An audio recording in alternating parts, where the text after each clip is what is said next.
Assalamualaikum warahmatullahi wabarakatuh. Balik lagi sama gue Jeffrey Nudiansa dari Bogor, Cana. Apa kabar teman-teman semuanya? Pada sehat kan semuanya? Karena cuaca lagi gokil sekali. Jadi hujan panas, jadi jangan lupa jaga kondisi, oke? Dan juga terima kasih banyak buat teman-teman yang udah bantu like, comment, subscribe, dan selalu dukung channel gue. Dan giveaway bakal ada dan bakal gua seri, oke? Jadi kali ini gue bakal sedikit bahas mengenai Cana yang sebelumnya sudah naik, terus agak redup, dan sekarang mulai naik lagi. Dan ini salah satu Cana dari Asia juga. Jadi gue bakal sedikit sharing aja. Mungkin di sini ada teman-teman yang memang baru mulai mau pelihara Cana, dan ini salah satu Cana yang rekomendasi karena perawatannya dan tidak terlalu susah juga. Jadi gue bakal sedikit sharing mengenai si Cana Asiatica WS dan Asiatica RS, teman-teman. Jadi sedikit gambaran aja buat teman-teman yang mungkin baru mau pelihara Cana Asiatica, bagusan yang mana nih, WS atau RS, kayak gitu, oke? Terus lama-lama langsung aja pantengin videonya. Jangan lupa kopinya dikocek dulu bro, ceki bro, oke? Oke, balik lagi sama gua, dan gua bakal bahas Cana yang memang sebelumnya udah gua bahas, tapi ini bakal gua bahas lagi. Karena apa? Karena untuk saat ini, untuk Cana yang di depan layar teman-teman, banyak yang baru, dalam artian banyak penggemar baru yang menyukai Cana Asiatica kayak gitu. Dan gue bakal bahas Cana Asiatica yang memang jenisnya di WS atau White Spot dan RS atau Red Strip atau Red Spot ya. Nah, gue masih bingung untuk Red Strip atau Red Spot RS itu, oke? Mungkin ada dua-duanya ya teman-teman. Nah, gue bakal bahas yang pertama. Ini ada Cana Asiatica White Spot di depan layar teman-teman. Nah, untuk Cana Asiatica White Spot ini, sedikit informasi atau mungkin Cana Asiatica ini dia berasal dari negara Cina.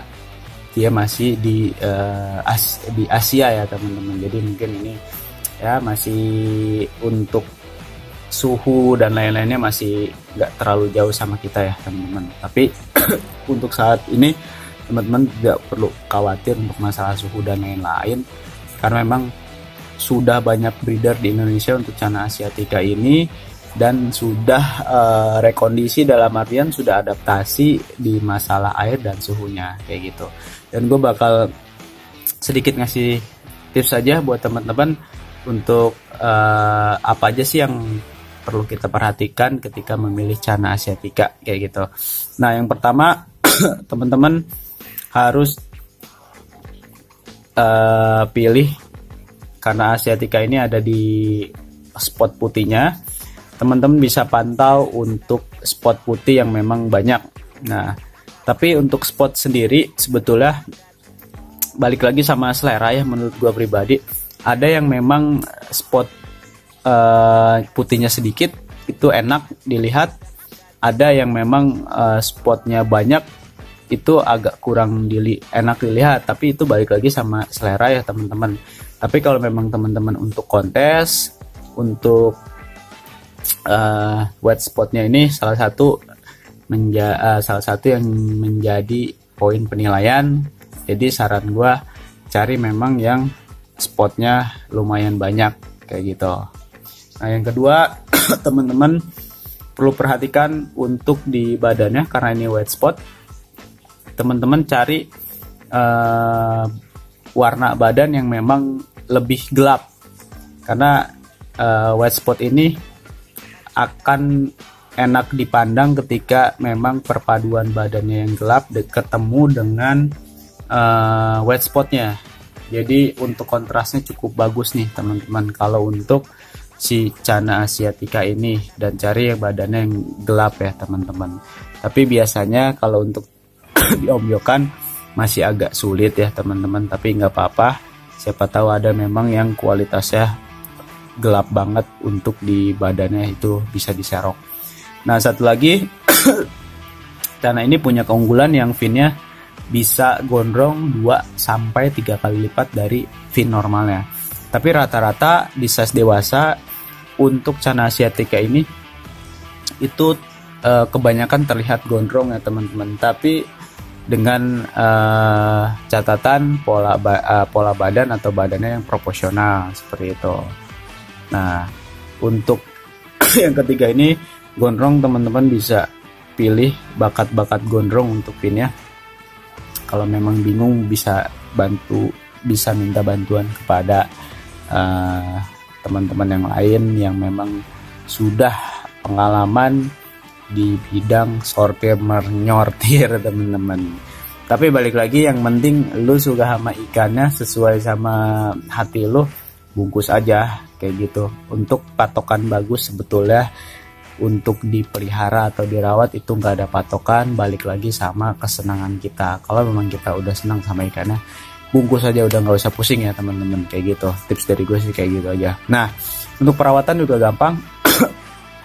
Air juga sama seperti cana-cana yang lain. Kalau memang kotor nih kayak yang ada di depan teman-teman, langsung diganti. Gua ini belum gua ganti. Kenapa belum gua ganti? Karena kondisi ikan ini masih sehat.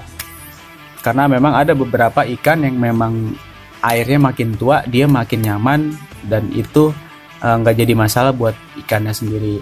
Tapi yang penting kalau gue pribadi, selama kotornya masih seperti ini, itu nggak akan gue kuras, kecuali ikan sudah lemas, terus di sini banyak binatang-binatang kecil, kutu air, atau mungkin seperti ulat-ulat, cacing-cacing kecil. Nah itu wajib teman-teman bersihin kayak gitu. Nah yang penting ikan teman-teman tetap sehat kayak gitu. Nah teman-teman yang rawat itu pasti tahu ikan lagi sehat atau lagi sakit atau calon-calon sakit. Gue yakin teman-teman udah paham. Jadi teman-teman bisa langsung ganti aja kalau memang indikasi ikannya sudah mulai sakit kayak gitu. Itu aja sedikit penjelasan untuk WS dan sedikit tips dari gue untuk Asiatica WS ini. Kita geser ke Cana Asiatica RS. Cekibrat. Oke, ini kita bahas untuk Cana Asiatica yang RS ya teman-teman. Jadi kita geser ke tangki sebelah. Ini salah satu Cana Asiatica RS yang gue punya, karena gue ada 2 ekor untuk RS. Nah ini yang kita pantau yang satunya saja, nanti yang satunya mungkin gue bikin stock shoot buat teman-teman. Untuk stepsnya masih sama seperti yang teman-teman seperti yang gue tadi share, masih di yang WS ya. Jadi pastikan teman-teman bisa memilih untuk white spotnya atau spot putihnya yang banyak, karena Asiatica ini salah satu Cana yang memang ciri khasnya itu ada di bagian spotnya teman-teman. Jadi teman-teman cari yang banyak atau cari spot yang memang unik. Biasanya ada spot yang sedikit tapi dia unik berbentuk, di badannya itu dia punya pola yang bagus atau pola yang unik. Itu boleh disikat teman-teman. Itu balik lagi sama selera. Jadi teman-teman bisa pilih yang seperti itu. Nah, untuk yang kedua atau yang berikutnya, teman-teman bisa pilih badannya. Karena ini RS, pilih badannya memang yang merahnya itu pekat. Jadi jangan sampai teman-teman tertipu, karena salah satu ciri khas Cana Asiatica RS ini itu di badannya yang memang punya warna merah ya teman-teman. Nah teman-teman bisa pilih untuk badannya yang warna merahnya itu cukup strong. Jadi biar teman-teman progresnya itu nggak terlalu susah. Biasanya ikan yang udah ada bakat-bakat merahnya bagus, kita progres ke depannya nggak terlalu sulit teman-teman, seperti itu. Jadi tinggal push makannya yang memang mengandung pigmen warna yang sesuai. Nah, untuk yang berikutnya ini sama kayak wet spot, teman-teman bisa pilih fin yang memang cukup gondrong atau bakat-bakat gondrong. Memang agak sulit kalau untuk di size kecil. Nah, teman-teman bisa minta bantuan sama teman-temannya yang memang mungkin sudah pandai untuk menyortir teman-teman, seperti itu. Jadi pilih yang gondrong, kalau bisa yang 3 kali lipat dari fin normalnya, karena Asiatica ini salah satu celana yang memang besarnya nanti itu terlihat gondrong, tapi dengan catatan badan yang memang proporsional ya teman-teman, kayak gitu. Nah, untuk yang terakhir mungkin tetap teman-teman pilih ikan yang sehat ya.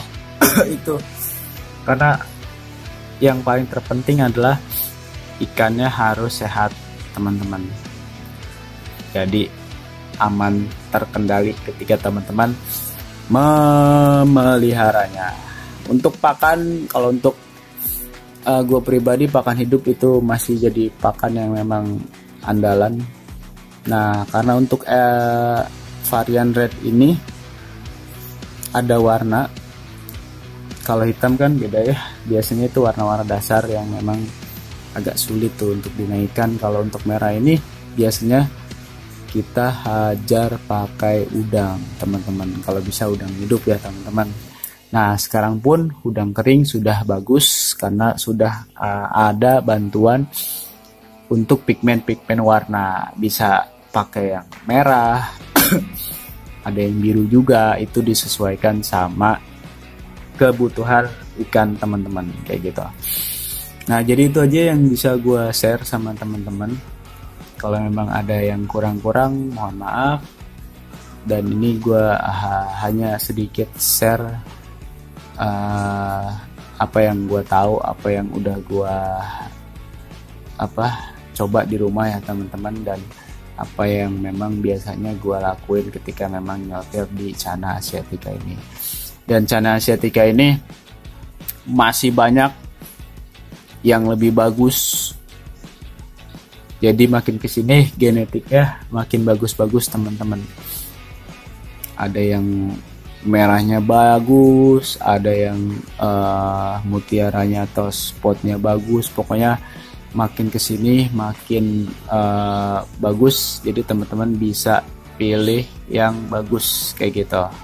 Oke, jadi itu aja dari gua. Terima kasih banyak, see you next time, see you next video.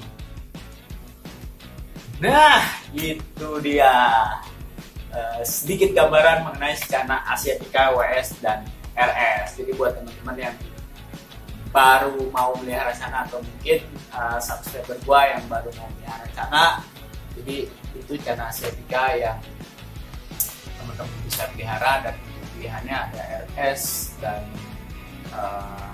wet spot. Jadi untuk jenis yang lainnya pun masih ada, tapi untuk dasaran dari celana ini itu celana Asiatica WS dan Asiatica RS. Oke, jadi semoga ada manfaatnya untuk video gua kali ini.